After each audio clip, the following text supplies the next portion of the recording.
All right, so for those of you that aren't aware, maybe you are, or at least you should be, there was a recent school shooting in Oxford, Michigan, and a Fox News host took it to herself to basically explain to us the reason for why the school shooting took place. Take a look at what she blames. It's kind of hilarious. And then there's Oxford, Michigan, with Ethan Crumbley, who shot and killed 4 students and injured 7 others, including a teacher, for no reason, because liberal school personnel should have known Crumbley had a gun, or at least had access to one, but never bothered to ask.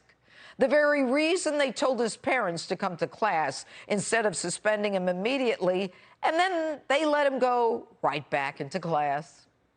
A Columbia University. Guys, that video that you just watched was a blatant display of partisan brainworms.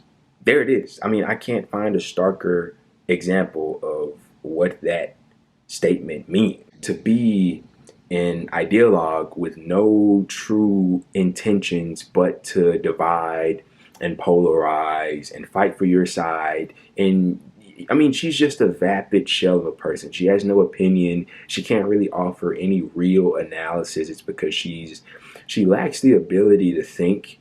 She lacks the ability to formulate her own personal opinion and actually talk about what's happening in a factual and correct way. Look, I don't know this person, but I'm just telling you what I get from that video that I just witnessed, and hopefully you feel the same way because I think that is fairly obvious. Let's get into this. So, look, what happened in Oxford, Michigan, at that school is a tragedy. It truly is. But to blame the liberal personnel of the school, I mean, that's just outright ridiculous. Now, first of all, this is no defending of the liberal personnel of the school. I don't even know if the personnel is actually liberal. How does she know that? Is she just assuming that? Is that a fact? I have no idea. I know Michigan is a blue state. It's not an overwhelming blue state. It's not New York or California. But is that why she's assuming that the personnel in the school, just in the school, this specific school, it's liberal? I have no idea. But she's blaming the libs for this atrocity. So I think she says the guy's name there was Ethan Crumbley. Now, just to give you a little bit of backstory of what happened. So several hours before he killed his fellow students and injured some, he was in a meeting, as she kind of outlined there, with his parents and school counselors.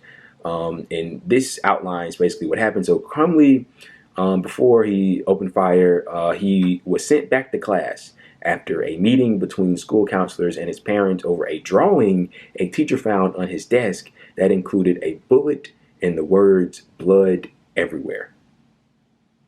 So after finding a picture that had a bullet and the words "blood everywhere" on it, they decided to send him back to class. Now, there's a little bit of nuance that needs to be added here. They asked his parents if they could take him home. His parents adamantly refused to take him home. Thus, he was allowed to go back to class. So they allowed the parents to make the decision. Okay, let me just give you my little 2 cents here. If I am a principal, if I'm a teacher, if I'm a counselor, if I work in a school and I see that a child has written or drawn up a picture of, says blood everywhere and there's a bullet and people dying or whatever, he's immediately getting sent home. There is no asking of the parent, hey, can you take him? No. You're goodbye. You're gone. And if the parents adamantly refuse and say we want to keep him here, okay, well, that's when we have law enforcement to come in and escort you out graciously. Thank you. Please come again. Oh, and by the way, your son is suspended. And as he's suspended, we're going to send people to your home, send people your way to check on him, to talk with him, to have conversations, to see where he's at. And maybe, just maybe, we can stop this egregious act from happening. That's the approach that I would take. And I think that that's an adequate approach. Look, are people at fault here? When you find a picture that has blood everywhere and a bullet on it, and knowing, how lax the gun laws are in this country, and just knowing how miscellaneous events can happen at the drop of a hat that can negatively affect a large group of people. Look, would it have been the right decision to send him home? Sure. But blaming the liberal personnel as if, like I said, how does she know that they're liberal? I mean, it's just, it makes her sound kind of like a dumbass. Like, what are you doing? She's trying to paint this as, this shooting is like the left's fault.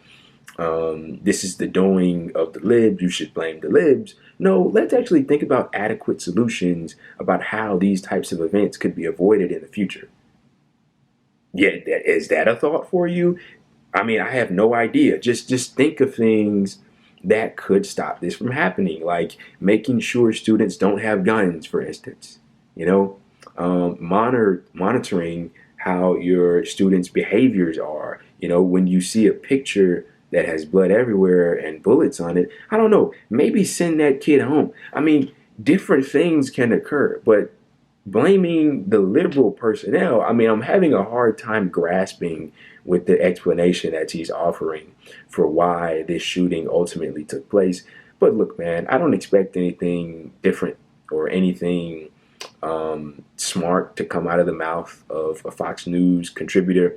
I mean, this is typical Fox News bullshit, and I guess we shouldn't expect anything more from them.